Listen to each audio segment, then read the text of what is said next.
el programa económico de la semana. Pedro Matos está con nosotros en este segmento de dinámica del programa, coloquio, el programa económico de la semana. Alex, vamos a conversar con Pedro Matos sobre los cambios que hubo también en otras instituciones vinculadas con la economía. Sí. Estamos hablando de la distribuidora de electricidad de Sur, donde hubo una designación importante, y el propio director de Impuestos Internos saliente pasa al Banco de Desarrollo de las Exportaciones. Pedro ha seguido mucho el tema de las exportaciones. De las exportaciones, claro. Y ahí, por ejemplo, está Pedro, un tema que siempre tú y yo interactuamos, el tema de la República Dominicana y Haití, que las relaciones han llegado a unas exportaciones muy pírricas, llegaron a unas exportaciones muy pírricas en el 2015, y hasta el propio ministro de Industria y Comercio recientemente habló de la caída de esas exportaciones.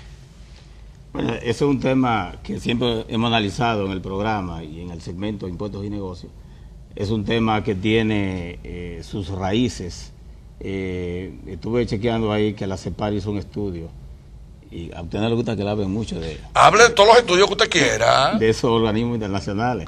No, pero la CEPAL es un organismo muy capaz, capaz. Muy creíble. No, yo lo que creo que esos organismos internacionales, cuando hacen esos estudios, en este caso fue conjuntamente y creo que con INTEC, y planteó que la República Dominicana tiene un reto, el reto de la educación, el reto de la innovación, el reto de la institucionalidad y de la inversión.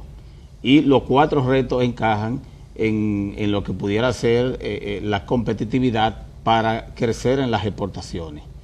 En cuanto a la innovación, nosotros y la educación siempre hemos abogado de que la educación del joven dominicano sea una educación, sobre todo a lo que de alguna u otra forma se dedican al área de la tecnología, al área de los negocios, que sea una educación basada en la productividad. Y ellos lo plantean claramente. El bachiller dominicano generalmente, al menos que no se dedica a una carrera tradicional, pues no está muy vinculado a la productividad. Y un ejemplo de ese tema es que el bachiller dominicano no domina ni siquiera el segundo idioma universal, o mejor dicho, el primer idioma universal, que es el inglés. Por ahí arranca. También con relación a lo que es la tecnología y la innovación, siempre hemos apuntado que el problema de la tecnología, para poder enfrentar la competitividad, no es un asunto nada más que tiene que ver con el gobierno. El gobierno se supone que juega su papel de facilitador y de mediador, pero el sector privado necesariamente tiene que buscar la manera de ser competitivo. Y una vez criticamos que el sector empresarial se había como acomodado a la poca exigencia del mercado haitiano. Y a raíz de la veda, ya las exportaciones se han sentido, el desplome se ha sentido, incluso los productos, yo diría, los productos que se exportaban para Haití o que se están exportando han tenido un descenso. En relación a la inversión, es lógico, si se quiere crecer en tecnología y se quiere ser más competitivo, lo lógico es que haya más inversiones. En relación a lo que pudiera ser la tecnología, también pudimos ver que los países, que fue un tema también que tratamos aquí, hermano Alex y Esteban, que los países que han utilizado la banda ancha en cuanto al trasiego de datos e información, hoy han aumentado más o menos en 2 puntos el Producto Interno Bruto. Para nadie es un secreto que la banda ancha hace que sea más eficiente el trasiego de datos y de información. En ese sentido, hubo un técnico que propuso en la universidad, la UAPA yo creo que fue, la idea de que República Dominicana se abocara a un satélite para el trasiego de imágenes, el trasiego de fotografía que tenga que ver con la frontera, lo que tiene que ver con con aquellos fenómenos atmosféricos, entre otras cosas. Esa idea no es mala. La propuesta... Hay varios países, incluso Sí. de América Latina, Ecuador, Bolivia, que ya tienen sus satélites, Exacto. su propio satélite, y están entonces desarrollando de manera más autónoma sus tecnologías de comunicación, lo cual es bastante favorable. O sea que no es una idea descabellada, es algo que el gobierno dominicano bien pudiera hacer, y la inversión no es tan alta. Plantea un ahorro de unos 6 millones de dólares por año y una recuperación de la inversión en el satélite en 5 años, es decir, que viene saliendo como en unos 30 o 40 millones de dólares. Sí, una y inversión puede muy exportar incluso esas informaciones a las islitas del Caribe. Es un poco lastimoso que vi que se destacó en el periódico como que la República Dominicana tenía superávit de exportación con unos cuantos países, pero los países que señalaron ahí apenas lo que exportan son 2 millones de dólares al año. Sí, Entonces, Chile. esa es una noticia. Eso es como querer comparar un elefante con una hormiga. Eso es una barbaridad. Yo creo que la República Dominicana... El único país con el que la República Dominicana tiene un superávit en sus intercambios comerciales con Haití. Es el único. Cuando Haití. decimos el único, estamos hablando de niveles de exportación a tomar en cuenta, porque como tú dices, un país que tenga un intercambio comercial de 1 millón o 2 millones de dólares al año, que tengamos superávit, no es prácticamente nada, tomando en cuenta que nosotros exportamos cada año alrededor de o cerca de 10 mil millones de dólares. Yo quería introducir rápidamente para que avancemos y coordinemos y continuemos con el tema. El tema de esta semana, en las últimas horas, ha sido lo que ha pasado con Gran Bretaña y la Unión Europea. Son de los principales compradores de rones dominicanos, bananos, productos médicos y otras exportaciones que fueron fomentadas por el acuerdo de asociación económica con la Unión Europea. Pero ¿qué ocurre? Que ahora hay un cambio, abandona la Unión Europea a Gran Bretaña y se habla hasta de daños al turismo, a las exportaciones, hasta el propio embajador habló de la posibilidad de que perjudique la República Dominicana, el embajador dominicano en el Reino Unido. Sí. Habló de ese tema. Pero yo estuve escuchando, por ejemplo, al economista nacido en Alemania, que es consultor de la firma de Deloitte, y él hacía referencia a algo que es bastante importante. O sea, todavía es difícil hacer un análisis acabado de cuál va a ser el efecto de esa decisión. Son pronósticos que han hecho, son ideas generales. Y de repente no sabemos si tal vez no va mejor. En el caso, ¿Quién sabe? Sí, como país fuera del debate, sino simplemente como país que negocia o intercambia productos con varias de esas naciones. O sea, de repente, quién sabe si nos va mejor. A nosotros de manera particular, no nos referimos ya al resto del mundo, pero ha sido una decisión tomada y buena labor la de Federico Cuello allá. Sí, a favor Federico del Cuello, país. sí, un tremendo embajador. Sí, Pedro Matos. Quizás lo que pueda, y no creo que afecte tanto la exportación o la importación del Reino Unido a la República Dominicana. Quizás lo que pudiera provocar un descenso es en la disminución de la capacidad de compra del Reino Unido. Recuérdense que es un país competitivo que exportaba sin barrera arancelaria a todos esos países. Estamos hablando de que la Unión Europea... Bueno, pero le compraba al país en función del acuerdo de asociación económica. Habría que ver ahora cuáles serían, las nuevas políticas, impositivas, proteccionistas de los propios productos que nos compran a nosotros. ¿Cuál será la postura respecto, por ejemplo, al banano frente a Ecuador y otros productores? Es decir, que yo estoy de acuerdo con lo que dice Esteban, de que no se puede hacer mucho pronóstico, pero yo estuve en la celebración de los 90 años de la Embajada de Gran Bretaña, en el Hotel Jaragua la semana pasada, y realmente lo que veo es unos magníficos vínculos con la República Dominicana. Sí, claro. Bien, con relación al tema tratado en el segmento anterior, quizá ustedes no puntualizaron. ¿Cuál es el tema tratado en el segmento anterior? Que hablamos de muchísimos temas. El que tiene que ver con los cambios. Ajá. Y las expectativas que han generado esos cambios. Quizás en ese momento... Fallaron unos pronósticos, había gente que creían que lo iban a nombrar a usted, señor distinguido analista. Bueno. Digo yo en otra posición. Mira, yo no voy a decir... ¿Tú no oíste el asunto ese? Sí, pero tú sabes cómo es la cosa. tú mismo publicas ahí en el periódico El Primicia que le están golpeando a la familia de Leonel Fernández con los cambios en determinadas instituciones.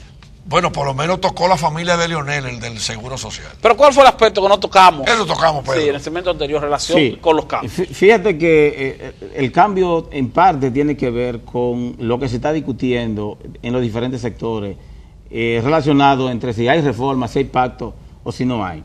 Quizás ustedes no pensaron o quizás no le llegó la idea en ese momento, dentro de la discusión del segmento anterior, que uno de los puntos donde nuestro amigo y hermano Guarocuya quiso hacer más eficientes las recaudaciones, sobre todo la que tiene que ver con el ITEVI, fue con las impresoras fiscales, que se le puso un nombre elegante, soluciones fiscales.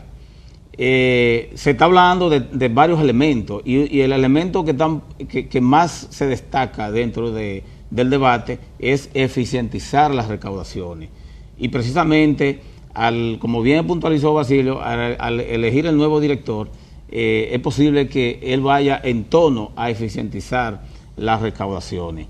Creo que los puntos de coincidencia, también se tocó el tema ahí, y Esteban lo tocó, cuando se refería a los cambios que afectaron la parte eléctrica. Se está hablando, incluso lo están puntualizando a sí mismos. ¿Hay déficit en las EDES? Exacto. Como se ve el panorama, incluso se habla de leyes o de reformas. Yo pienso que no hay que hacer leyes ni reformas.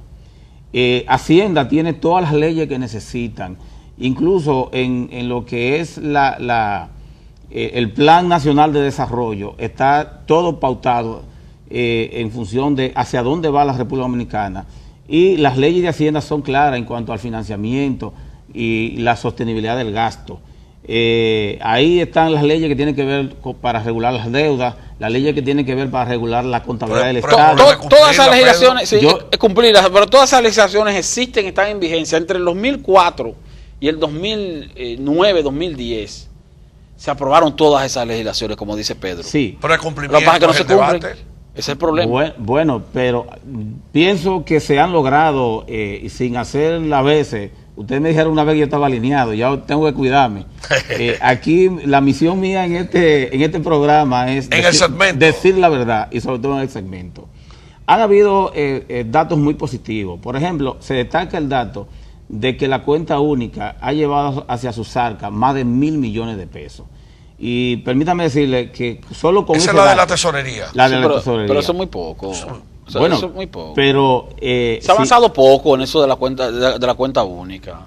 Se está trabajando, pero se ha avanzado poco. En la medida... Ha sido poco decidido el presidente Danilo Medina en cuanto al cumplimiento de esa iniciativa, que es un mandato legal, como tú dices. Pero mira, por ejemplo, Pedro está hablando de triunfo. Todavía hay muchísimas instituciones, Pedro, que manejan a discreción. Pero Pedro está hablando... Todavía.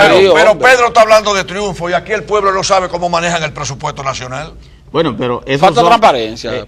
Permítame decirle que esos son... yo diría que es a largo plazo el empoderamiento y que aquella clase, o sea, lo que es el control social, juegue su papel. Y ese es otro tema.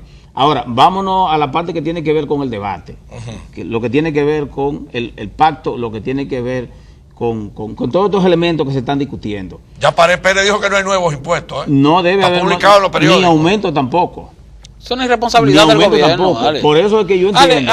A mí me gustó el artículo tuyo. La parte que dice Pedro sí es importante, ni aumento, eso sí. Pero no vamos a crear nuevos impuestos. No hay que crear nuevos impuestos porque están todos creados. Claro que sí. Todos los impuestos están creados y contemplados en el Código Tributario de este país. Y las recaudaciones bajaron por no va a haber nuevos impuestos. Y las recaudaciones bajaron en un determinado momento. Ampliación de base imponible, ajuste de tasas.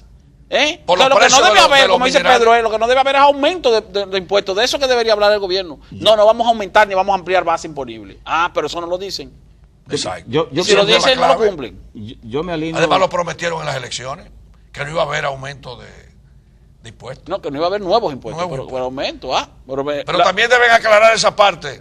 Ni nuevo ni aumento. Danilo Medina habló en el 2012 que no iba a crear nuevos impuestos y ciertamente no lo creó. Lo que hizo fue que los amplió y los aumentó. y creó nuevos impuestos con el asunto de los productos de primera necesidad. Sí, que no son ni nuevos. Lo que hizo fue que los amplió y los aumentó. Amplió la base. Pero es cierto, no creó nuevos impuestos, porque ya existía, el ITEVI existe. El impuesto sobre la renta existe. Amplió el impuesto selectivo lo de las placas también. El impuesto de circulación de vehículos también existe. Pero tú lo único que cambia es la modalidad. Vamos a ver lo que dice Pedro. No, yo pienso que hay una lectura en esas autoridades. El nuevo director de impuestos internos tiene un reto. Y el reto es aumentar las recaudaciones, eficientizar las recaudaciones. La sostenibilidad del gasto es una función de Hacienda y pienso que hay un compromiso de mantenerla. Esa es la lectura que yo le doy al nuevo cambio. Y las negociaciones, el pacto. Y dentro del pacto está está el sector eléctrico. Esa es otra parte. Hay que ver como Barack Obama dice, Estados Unidos le facilita a los inversionistas. La mejor inversión es la que se hace en Estados Unidos. Tiene un costo de energía eléctrica, el costo de energía eléctrica más barato del mundo prácticamente. Y le brinda la cantidad de millones de consumidores que tiene Estados Unidos, entre otras cosas. Yo estoy de acuerdo con lo que dice la Asociación de Industria de la República Dominicana. No puede haber pacto fiscal sin que antes se termine el pacto eléctrico, sin que antes se cumpla con una serie de procesos que están todavía a medio camino en el ámbito gubernamental. Después hablamos de pacto eléctrico, de pacto fiscal. Eso es lo que debería hacerse y la Asociación de Industria debería mantenerse firme en ese propósito. Mientras tanto, despedimos a Pedro Matos. Pedro Matos, vamos a ver si anótate ahí el pacto eléctrico para la semana que viene, porque hay que desarrollar eso. Sí. Además, los retos que hay en las sedes. Hay que hablar de ese tema, necesariamente. Así que vamos a abordar el tema del pacto eléctrico la semana que viene. Y también vamos a hablar ahí de las preocupaciones con el tema de la inseguridad, que le aumenta los costos a las compañías del país y a las familias dominicanas que están al garete con los atracos en el país. Vamos a despedir el programa, Esteban, con la expresión de siempre al final de Coloquio. Que Dios bendiga al pueblo dominicano. Hasta la próxima. Coloquio, el programa económico de la semana.